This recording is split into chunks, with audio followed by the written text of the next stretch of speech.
La nouvelle école de formation hôtelière et de restauration de Ain Beniane sera réceptionnée d'ici la fin de l'année.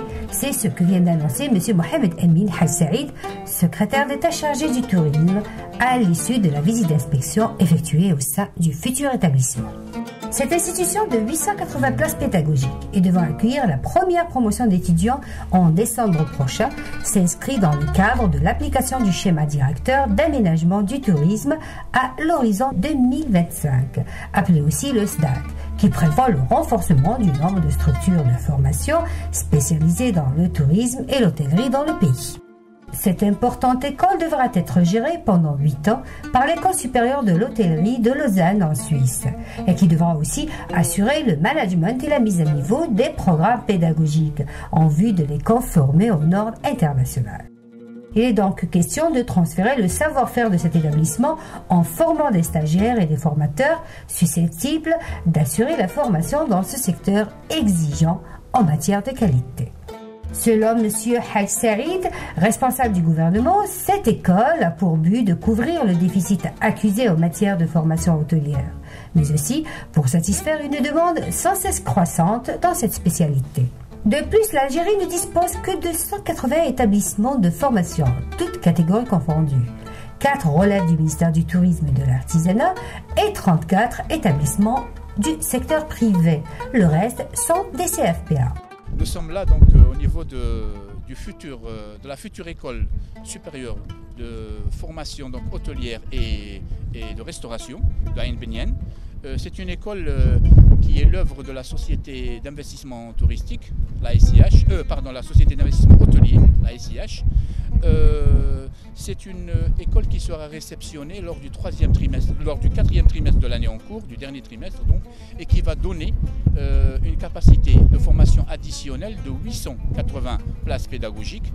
Ce qui est important de signaler ici, c'est que c'est une école qui sera gérée par une école de formation suisse. Et ça, c'est de très bon augure pour la formation hôtelière et touristique en Algérie, dans la mesure où il s'agit de l'école hôtelière de Lausanne, qui est connue mondialement.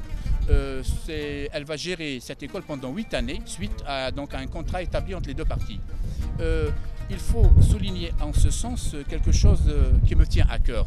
C'est que cette école, c'est la parfaite illustration de la stratégie nationale de développement touristique, en l'occurrence le schéma directeur de l'aménagement touristique, à travers ces 5 dynamiques.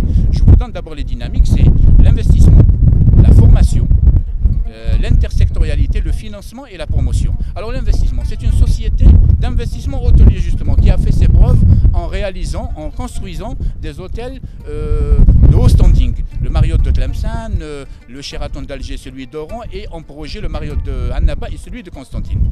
La deuxième dynamique, la formation. C'est très important, c'est une société qui est en train de réaliser une école de formation supérieure parce qu'elle a compris, cette société, de par son professionnalisme, que cela ne sert à rien de réaliser des hôtels de luxe si ces hôtels sont gérés par une main-d'œuvre qui n'est pas qualifiée. Donc c'est la parfaite illustration du professionnalisme. Et donc la deuxième dynamique, c'est la formation. Et puis sachez aussi qu'au jour d'aujourd'hui, au moment où je vous parle, 50 000 lits sont en cours de réalisation au niveau national, vont être réceptionnés avant la fin 2014, vont créer 25 000 emplois directs qui nécessiteront une formation ou un recyclage. D'accord ? Et donc cette école vient à point nommé aussi par rapport à la troisième dynamique qui concerne le partenariat public-privé, dans la mesure où elle va participer à la formation de la main-d'œuvre de ces projets privés justement. Ensuite, il y a la dynamique inhérente au financement. Eh bien, sachez que cette école est financée par le Fonds national des investissements et qu'elle comporte parmi ses actionnaires 3 banques ou 4 banques des plus importantes au niveau national. Quant à la 5e dynamique, qui est inhérente à la promotion, ce que j'ai dit, c'est que elle va être donc reflétée à travers vos caméras, à travers les ondes des radios, à travers les plumes des journalistes, et puis la boucle sera bouclée par rapport au schéma directeur de l'aménagement touristique. Le secrétaire d'État chargé du tourisme a pour sa part appelé au renforcement de la formation qui constitue la pierre angulaire pour la relance du secteur touristique en Algérie.